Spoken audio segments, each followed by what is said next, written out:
Identité, partie 4 sur 5. Pourquoi nous sommes identitaires? Écrit par Nîmes. Comme nous l'avons expliqué au cours des 3 premiers articles, l'identité repose sur des notions individuelles et collectives de l'être et du devenir. Dans notre premier article, nous empruntions l'exemple d'Obama, premier président américain noir, athée, descendant de musulmans, pour mettre en avant l'importance que l'identité bien comprise repose sur une part de nature héritée et inégalitaire et une part d'expérience effectuée dans un certain environnement. Chacun peut exprimer pleinement son identité dès lors qu'il comprend sa nature et tâche de s'en montrer à la hauteur, sans envier les autres disposant d'une nature plus avantageuse au sein d'un environnement équitable. Être humain, c'est être l'objet de ses affects, de ses pulsions, de ses passions, qui nous sont commandées par l'impérieuse nécessité évolutionnaire de passer nos gènes à la génération suivante. Mais être humain, c'est aussi avoir la capacité de faire usage de la raison comme aucun autre animal n'a pu le faire jusqu'à présent, afin de les tempérer et de les sublimer. Nous avons besoin des deux. Vouloir se passer de raison afin de libérer la vie, c'est revenir à l'état animal et s'empêcher de porter la vie à des niveaux jamais atteints. Mais vouloir supprimer les affects jugés malsains revient à tuer le principe vital en nous et nous conduirait à un altruisme pathologique entraînant la fin de toute lignée disposant de ces traits. Il nous faut favoriser à la fois les instincts de vie les plus forts et la raison la plus nette. Le wokisme ou la religion de l'identitarisme. On observe aujourd'hui, conséquence de la mondialisation, des larges pans de la société qui ne partagent ni le patrimoine génétique ni le patrimoine culturel de la population principale. Si dans l'ancien monde, la tension est entre le christianisme et les valeurs aristocratiques, puis dans le monde moderne entre la liberté et l'égalité afin de régir un peuple homogène, cette tension s'est nécessairement déplacée aujourd'hui entre l'universalisme et l'identitarisme de par leur présence grandissante. Par analogie, de la même façon que les intellectuels et leaders démocratiques ont augmenté leur puissance en manipulant des prolétaires, on trouve aujourd'hui une élite qui use de l'identitarisme afin d'augmenter son influence en offrant des signes ostentatoires de leur vertu. La femme grosse et noire a remplacé le prolétaire.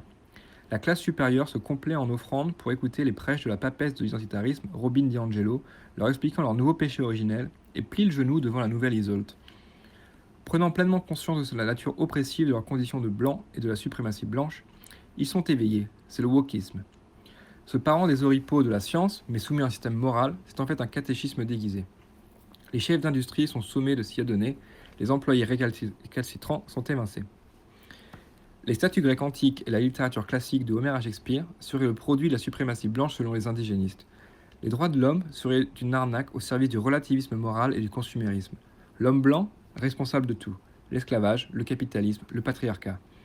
L'Europe et la philosophie des Lumières, sa science, tout cela ne serait que des écrans de fumée dissimulant la mise en place de crimes monstrueux. En France, enseigner Darwin et parler de science dans les écoles françaises devient chaque jour un peu plus problématique. Mais, de la même façon qu'on peut séparer le message du Christ de l'Église et de ses dérives pour les juger indépendamment, que d'autres essaient à séparer Marx de l'application du communisme, on peut séparer l'identité de la façon dont elle est traitée par le wokisme. Le wokisme, l'identitarisme dévoyé. Le wokisme dévoie l'identitarisme en effectuant une erreur majeure, volontairement ou non, mais la façon qu'il a de réduire au silence tout opposant en leur indiquant leur erreur laisse à penser que c'est volontaire. Malgré des changements importants effectués au sein des institutions, une différence de réussite persiste entre les populations. En prétextant que les races sont purement des constructions sociales résultant d'une histoire raciste au service de la création des institutions comme conditions environnementales favorables aux Blancs, ils en arrivent à la conclusion que parce que le racisme persiste au-delà des institutions, ce sont les Blancs qui en sont les porteurs par leur héritage culturel inconscient. Tous les Blancs sont racistes, qu'ils en soient conscients ou non, et ils perpétuent un système raciste. En refusant de passer à la loupe les différences biologiques individuelles et à l'échelle de la population, ils empêchent les individus de comprendre les limites de leur nature et nourrissent leur ressentiment envers le bouc émissaire désigné qu'est le blanc. Le blanc doit alors reconnaître sa condition de blanc, héritée d'une construction sociale qui lui permet de jouir de privilèges. Il doit embrasser pleinement ce qu'il est pour mieux s'en excuser. S'il préfère une lecture universaliste, il sera taxé de vouloir cacher une analyse démontrant son oppression. S'il tente de chercher des raisons biologiques à ces inégalités, quand bien même ce serait pour les corriger, il sera accusé de les justifier fallacieusement en recourant à de la pseudo-science. Enfin, s'il revendique sa condition de blanc en refusant de s'en excuser, il deviendra un agent de la suprématie. L'universalisme est la seule voie tolérée par le wokisme, même si elle rend les individus s'y adonnant suspicieux d'appartenir en fait à l'une des deux autres catégories qui vous coûtent purement et simplement la mort sociale, le cancelling. Qu'ils s'encanaillent à simplement dire « It's okay to be white », Et il devient l'auteur d'un blasphème. Non, ce n'est pas ok d'être blanc, repens-toi. Tous les identitarismes se valent-ils? Comme nous l'avons indiqué dans notre introduction, il existe un identitarisme de gauche et un identitarisme de droite selon qu'on défend les groupes jugés dominés ou les groupes jugés dominants. Il serait faux de parler de minorité. Les juifs comme les asiatiques, malgré leur statut de minorité, seront perçus comme étant des white adjacent, des soutiens de la whiteness, la blanchité. Les gens de gauche se feront alors les relais d'un identitarisme revanchard porté par les décolonialistes comme les indigènes de la République. Ou, à l'international, Black Lives Matter, visant à augmenter la puissance des minorités mentionnées en imposant ce nouvel ordre moral. Les blancs de gauche, soutenant ces mouvements, sont bien souvent des gens éduqués, de la classe supérieure, qui ne réduiront pas leur puissance en tenant de tels propos.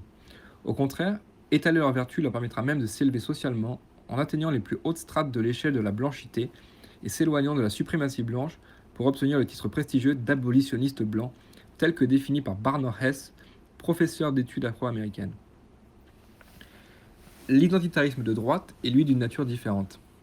Il serait faux de considérer que les identitaires, tels que Génération Identitaire, s'inscrivent dans la même lecture et choisissent de défendre la suprématie blanche. Alors que l'identitarisme de gauche est né aux USA dans le sillon de français de la French Theory, celui de droite est né en Europe et en France sous l'impulsion de Génération Identitaire par deux nécessités différentes. Le premier, de gauche, est l'expression de personnes issues de minorités éprouvant des difficultés à réussir dans une économie de la connaissance, soucieux d'augmenter leur puissance en renversant la morale et les principes méritocratiques à leur avantage, alors que le second provient d'une volonté d'autoconservation d'une population et de sa civilisation sur sa terre ancestrale. Le wokisme, expression du ressentiment de ceux ne pouvant réussir dans une économie de la connaissance. Si l'humain peut parfois être raciste et que la discrimination existe, il semble que le système méritocratique et universaliste marche plutôt bien comme nous l'avons vu précédemment. Il convient de dénoncer les discriminations quand elles existent, mais il convient de ne pas y voir l'unique réponse à toutes les inégalités de résultats. Peut-on décemment penser qu'au sein d'une société où chaque individu est égal en droit et où les industriels, les médias, les politiques, les universitaires et les artistes dénoncent de concert le racisme, le problème puisse se trouver ailleurs que dans un supposé racisme systémique? Une société dans laquelle Uber rend les livraisons gratuites pour les commandes effectuées chez un propriétaire noir, celle société de presse publiant 50 journaux scientifiques, fait un éditorial se repentant de n'avoir aucun noir au sein de leur équipe et fait la promesse de mettre en avant plus ostensiblement les travaux des scientifiques noirs. Le cofondateur de Reddit démissionne afin de laisser sa place à un noir. Harvard crée un barème d'entrée spécial visant à favoriser l'inclusion des noirs au détriment des asiatiques. HBO Max retire de son catalogue le film Autant en emporte le vent car il véhiculerait des préjugés racistes. Ça n'a pas de sens. Et en réalité, le wokisme s'en moque que cela en est ou pas. Leur système permet justement de pirater le système méritocratique en y introduisant une nouvelle condition préalable qui est l'adhésion à cette nouvelle morale des individus et des compagnies. Les individus issus de minorités peinant à réussir dans un système méritocratique y adhéreront pleinement, pendant que ceux n'ayant pas usurpé leur réussite y verront une aberration. Les Blancs évalueront leur avantage à y souscrire et le feront d'autant plus facilement si leur propre réussite n'est pas mise en danger. Ils auront même souvent le sentiment de servir la justice de bonne foi. Si les premières victimes sont les Blancs médiocres, il serait faux de penser que ce sont les seuls à se rebeller. Si certains vont effectivement tout faire pour éviter que cette morale à leur désavantage se mette en place, d'autres redoubleront de signes de vertu afin de ne pas réduire leurs chances de réussir. Parfois, les plus talentueux, y voyant une profonde injustice, tenteront de la dénoncer. Ils subiront des conséquences sur leur vie professionnelle, plus ou moins importantes, sous les injonctions des réseaux sociaux qui les obligeront de témoigner leur pleine adhésion. L'identitarisme de gauche comme rejet du monde occidental et de la civilisation techno-industrielle. Si nous n'arrivons pas à réussir dans ce monde, c'est la faute des Blancs. Mais ce monde lui-même a été créé par les Blancs. Il ne suffit pas de vouloir modifier les conditions de réussite, il faut le détruire. Voilà à peu près ce sur quoi repose la pensée revancharde qui pousse de plus en plus de jeunes dans l'identitarisme de gauche, qui retournent à leur être biologique, comme les membres de la LDNA, ou vont chercher une autre morale dans un héritage culturel comme l'islam, conduisant éventuellement à l'islamisme. Ils trouveront comme camarades de combat les gauchistes imbibés de la morale woke qui les soutiendront dans l'expression de leur identité, justifiant leur colère et leur violence en la qualifiant de légitime, quand les marxistes et autres collapsologues calculateurs y verront quant à eux une coalition d'intérêts bienvenue pour faire tomber le capitalisme et la société techno-industrielle. Par convention, il émergera le terme islamo-gauchiste, englobant ces différents types de personnes de gauche faisant preuve d'une cécité volontaire ou non à l'égard de la montée de l'islamisme. L'islamo-gauchisme, c'est traiter des apostats comme Zineb El-Razoui de racistes en étant de gauche. C'est considérer que Mila est islamophobe et se foutre de son sort. C'est considérer que critiquer le hijab est raciste. C'est aussi manifester avec des islamistes. C'est dire que l'épilation est une norme patriarcale, mais le voile un choix libre. C'est considérer que les normes salafistes, comme ne pas serrer la main à une personne du sexe opposé, est simplement culturel. C'est tout ça et plus encore. Un terme plus juste qui engloberait l'entièreté de ce phénomène pourrait être le gauchisme décliniste, mu par une volonté de disparaître. Porté par une pulsion de mort, ce parent de rationalité, il s'opposera à la reproduction de sa propre particularité ethnoculturelle en poussant des Occidentaux déjà en chute démographique à ne plus se reproduire pour sauver la planète pendant que des Africains, eux, connaissent un boom, en favorisant la décroissance qui est sur la réduction de notre compétitivité face à une Chine qui accroît sa puissance chaque jour, en protégeant la croissance de l'islam en Europe face aux réactionnaires, comme Sardou si cher à Usul, faisant le lit de personnes ayant compris comment exploiter cette faille comme AJ+, succursale d'Al Jazeera, se distinguant par une ligne rédactionnelle officiellement progressiste, féministe et LGBT-friendly, pour séduire les plus jeunes connectés, mais ne présentant en réalité la plupart du temps qu'un seul point de vue orienté, par exemple sur la notion de race, le conflit israélo-palestinien, l'affaire Tariq Ramadan, le port du voile islamique, donnant à ce titre la parole à des militants du controversé parti des indigènes de la République. Plutôt qu'une société où règne le racisme systémique, j'ai plutôt l'impression d'être au cœur d'une société antiraciste jusqu'à la folie. Un antiracisme qui se transforme en ethnomasochisme et le traitement réservé aux identitaires de droite tente à le confirmer. Identitaires de droite, autoconservation du peuple européen et de la civilisation occidentale. Être identifié comme un identitaire de droite vous fera porter la marque de l'infamie et vous conduira à une mort sociale certaine. Alors pourquoi des jeunes gens s'engagent-ils quand même dans cette voie ? Parce qu'ils se disent que la mort sociale est encore préférable à la mort de leur civilisation et de leur population.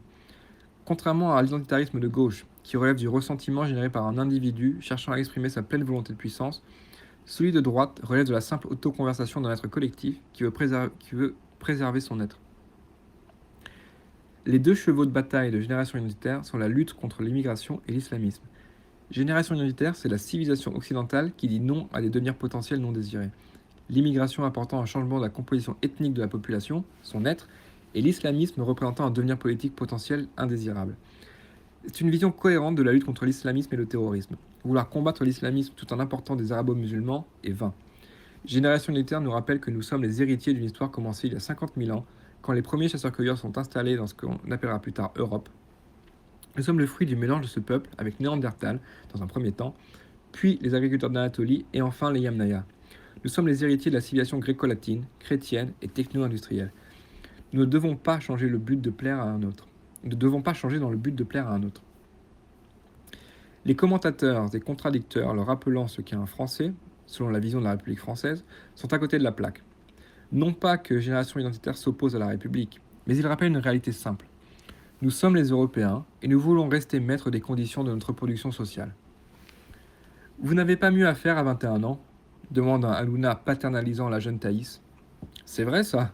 La planète t'y pense ? Il faut que toi tu disparaisses, sinon on va tous mourir. Sacrifie-toi. Tu ne peux pas aller à un concert au Bataclan, comme les autres jeunes de ton âge ? Bien sûr que si, elle a mieux à faire que d'aller débattre sur un plateau face à un Bellatar transpirant le ressentiment par tous les pores de sa peau, un Moix ayant écrit par le passé des textes antisémites, redoublant de signes de vertu pour conserver sa puissance acquise, un Karim Zeribi, soudainement très inquiet du respect des lois républicaines, alors qu'il fut lui-même condamné, une Raquel Garrido, qui voit d'un très bon œil l'entrée au Parlement de quotas pour le peuple autochtone en Amérique du Sud, mais qui pense qu'il n'y a pas de peuple autochtone en Europe, contre toute rationalité, quand David Drake l'a déjà démontré. Un Benjamin Lucas, porte-parole de Génération S, venu exprimer le dégoût de sa faction politique, lui permettant ainsi de récupérer quelques voix de minorité, sans se rendre compte que les arguments qu'il emploie donnent raison à Thaïs. Bien sûr qu'on a mieux à faire que de parler de voile, de séparatisme, d'excision et autres abattages rituels. Bien sûr que j'ai mieux à faire que d'écrire cet article. On aimerait ne parler que de fusées qui atterrissent sur Mars. Mais voyez-vous, nous avons hérité d'un monde de boomers, qui passaient leur jeunesse à se mettre en slip à la télé, en imaginant des lendemains qui chantent, alors que nous, on se fait planter pour une cigarette, un regard de travers ou une jupe.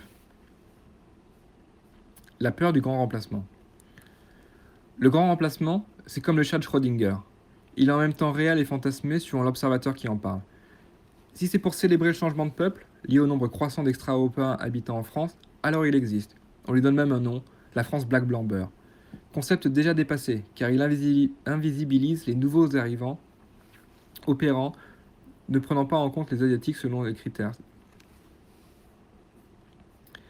En revanche, si c'est pour s'en offusquer, alors non, il relèverait du fantasme. La part d'étrangers est stable depuis 40 ans, nous dit Darmanin. Circuler, rien à voir.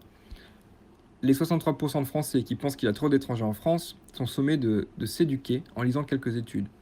D'ailleurs, Benjamin Lucas nous dit même qu'il y a plus de Français qui vont faire des bébés à l'étranger que d'étrangers qui viennent faire des bébés en France. Alors de quoi se plaint-on? Justement, s'il y a plus de Français qui émigrent et font leur vie à l'étranger que d'étrangers qui viennent en France s'établir, cela constitue les conditions d'un remplacement, les chiffres de l'émigration devant être ajoutés aux chiffres de l'immigration pour calculer un potentiel remplacement. Pire encore, ce bilan comptable ne peut que dépeindre la réalité en termes de quantité, mais il faut aussi l'analyser selon de la qualité. Comme le dit le docteur Laurent Alexandre, on exporte nos cerveaux et on fait venir des gens peu qualifiés. On laisse partir nos bacs plus 10 et on fait venir des bacs moins 5. En cela, ce remplacement de population réduit notre puissance, nous empêche de rester compétitifs dans une économie de la connaissance. De la même manière qu'on entrave la recherche visant à mettre en avant la part de différence cognitive entre les populations permettant de faire perdurer un discours pseudo-scientifique, on refuse de se doter des outils permettant de mettre en avant le problème qui occupe réellement les Français. Quand les mots ne permettent plus de décrire un phénomène efficacement, alors il faut en chercher de meilleurs, identifier le facteur de confusion. Ce que les Européens observent, c'est qu'il y a de plus en plus de non-Européens dans leur pays. Qu'on les appelle des Français n'y change rien. Il serait opportun de se demander si le vrai problème ressenti ne vient pas des Français d'origine européenne ayant l'étrange sensation inexpliquée qu'ils représentent une proportion de moins en moins conséquente de l'ensemble de la population. Car si je mets des guillemets à Français, c'est bien que le problème réside moins dans la sensation des Français qu'il y a de plus en plus d'étrangers en France, mais l'observation des Européens qu'il y a de plus en plus d'extra-européens autour d'eux. Mal identifier le problème, c'est s'empêcher d'y apporter les bonnes solutions. Combien d'extra-européens vivent en France? Difficile d'avoir un chiffre précis. Au bas mot 10 millions selon les dernières déclarations d'Emmanuel Macron. Et cela pour le seul continent africain. 10 millions, malgré une part d'étrangers stables. On a donc simplement donné la nationalité à des Africains qui pourront tout à fait faire des enfants issus d'un couple à nationalité mixte, comme on dit, avec un autre Africain de leur nationalité d'origine. On regarde des chiffres, mais ils ne nous disent rien, car ils ne permettent pas de capturer la réalité. Leur seule utilité est de faciliter l'identification des demi-intelligents et des fumiers sur les plateaux de télé. Le plus important est de s'assurer que les conditions de reproduction sociale restent entre nos mains. C'est la seule façon d'apaiser la peur d'un grand remplacement. En d'autres termes, on doit s'assurer que les Occidentaux restent libres de se donner le devenir qu'ils veulent, et ça passe par le contrôle de la démographie. Cela étant posé, les comptes d'apothicaires importent peu. Chacun estimera lui-même à quel moment on peut parler de remplacement. Quelle proportion de la population doit être remplacée pour qu'on parle de grand remplacement? 20%, 50%, 80%, 100%? Le problème de la théorie, entre guillemets, du grand remplacement, c'est que les contradicteurs en parlent comme si elle serait invalidée aussi longtemps que subsistera un Européen en Europe. Il pourrait y en avoir plus un seul en France qui nous dirait qu'il en reste en Pologne. Mais dès qu'on ne peut plus assimiler, il y a nécessairement un changement de peuple profond. La seule assimilation passe par l'accouplement. Et c'est bien pour cela qu'on ne peut qu'assimiler des individus et pas des peuples, comme même à le rappeler Zemmour dans les pas du général. Les Européens modernes sont nés du mélange de 3 peuples, qui ont commis des remplacements. Leurs gènes sont toujours en nous, mais les peuples originaux n'existent plus. Le mélange généralisé de 2 peuples, c'est la naissance d'un nouveau peuple par la destruction des anciens. Les races existent. Il n'y en a aucune pure et originelle. Elles sont toutes le fruit de mélanges, mais de mélanges différents. J'avais dit dans mon article s'interrogeant sur la viabilité scientifique des races humaines, après avoir questionné tous les autres arguments, que j'étais d'accord avec ce dernier disant que le mot race était sémantiquement faux, car il renvoie à des notions où certains l'ont mal utilisé. Mais voyant qu'il est encore utilisé aujourd'hui à des fins aussi viles et pseudo-scientifiques par la gauche, je pense maintenant qu'il faut lui rendre ses lettres de noblesse. Le mot race est un des plus beaux de la langue française. La race symbolise le travail pénible accumulé génération après génération d'une lignée et se manifeste matériellement par des artefacts tangibles comme le phénotype et les productions artistiques et culturelles. S'il a été sali par les nazis, qui lui ont enlevé son côté culturel, il est encore plus aujourd'hui par les woke, qui lui retirent son côté biologique. La race, en tant que lignée, est belle et noble dans ce qu'elle a de biologique, car elle est le chemin vers notre lointain. Ce devenir inconnu, mais qui recèle une grandeur infinie. Par la présente, je rends sa grandeur au mot race. La seule question qu'on devrait donc poser aux Français est: Voulez-vous devenir un nouveau peuple et ne plus être européen / français? Il conviendra alors d'adopter les moyens politiques et de faire advenir le devenir choisi par les Français. Mais il y a quand même des moyens de tordre le cou à cette façon de qualifier ce remplacement démographique de théorie, et il est important de le faire. Pourquoi? Parce que de la même manière que nous avons vu dans l'article précédent que la méritocratie marche plutôt bien lorsqu'on inclut les différences biologiques entre populations, relativisant ainsi grandement la légitimité de la colère des minorités, il apparaît que le remplacement relève de la pure arithmétique, légitimant la colère des identitaires de droite. Voulez-vous en convaincre? Lisez le thread suivant de Philippe Lemoine, usant de simples calculs établissant des projections sans appel. Entre parenthèses, vous pourrez aller voir sur le site pour retrouver le thread en question. Le monde occidental est pris dans une grande mécanisation du vivant que Renaud Camus appelle une grande machination, qui, loin de relever d'un complot, définit la façon dont un processus s'auto-alimente. Rares sont ceux voulant tirer la sonnette d'alarme. La démographie et l'immigration deviennent un simple angle d'attaque pour analyser les market trends et définir la bonne façon de communiquer ou définir la nouvelle ligne du parti qui lui permettra de trouver une nouvelle cible électorale. À quoi bon défendre les blancs alors qu'ils représentent un secteur de marché décroissant et que ça nous empêcherait de vendre au reste du monde? À quoi bon défendre les blancs alors qu'au vu de la démographie, ce n'est qu'une question de temps avant que notre ligne politique gagne un coup sûr? La démographie est reine. Nous n'avons aucune garantie qu'une France ou une Europe constituée d'une majorité d'éléments extra-européens voudra bien nous laisser persister dans notre être individuel et collectif en tant qu'Européens, héritiers de la civilisation occidentale. Nous ne devons donc pas être aveugles face à la dimension ethno-culturelle des individus. À partir d'un certain seuil, nous perdrons notre souveraineté des conditions de reproduction sociale et ce serait un péril mortel. Il importe peu de parler de chiffres ou de dates. Ce qui compte, c'est de prendre conscience de cette nécessité. Churchill, en évoquant comme possible slogan « Keep England White », n'était pas un monstre. Il avait simplement conscience de cette nécessité impérieuse et ajoutait au sujet de l'immigration, si nous voulons enrayer le fléau du racisme, nous devons avant tout cesser d'aggraver le problème. Si à l'époque de Churchill, enrayer le problème se résumait à réduire l'immigration, il est malheureusement d'une toute autre nature aujourd'hui. Et, s'opposant à cette grande machination, des jeunes redonnent ces lettres de noblesse aux politiques et disent qu'il faut mettre en place des solutions pour éviter de foncer dans le mur de la catastrophe démographique. Ces deux identitarismes sont donc différents en cela que celui de gauche repose en partie sur un mensonge, laissant croire aux minorités qu'elles sont entravées dans leur devenir en tant qu'individus, alors que celui de droite repose sur la revendication d'un être collectif, voulant simplement persister dans son être, quand la réalité de sa disparition lui est niée. Par ce double jeu, quand bien même les Européens comprendraient qu'ils sont en train de disparaître, la morale woke leur dit qu'ils l'ont bien mérité. Une seule façon de s'en sortir. D'un côté, il faut identifier clairement ce qui relève du système et de l'individu dans cette entrave afin qu'on puisse corriger les défaillances externes et permettre aux individus de sublimer ce ressentiment en prenant pleinement conscience de leurs propres limites sans les attribuer à un bouc émissaire. Mais de l'autre côté, il faut assurer la souveraineté des conditions de reproduction sociale au peuple européen qui a peur de se voir submergé par tous les moyens nécessaires dans la limite du respect des droits de l'homme et de la personne humaine. Alors nous le disons tout net. Parce que nous sommes humains, nous sommes universalistes. Mais parce que nous sommes humains, nous sommes aussi identitaires. Tâchez de ne pas nous forcer à être trop humains.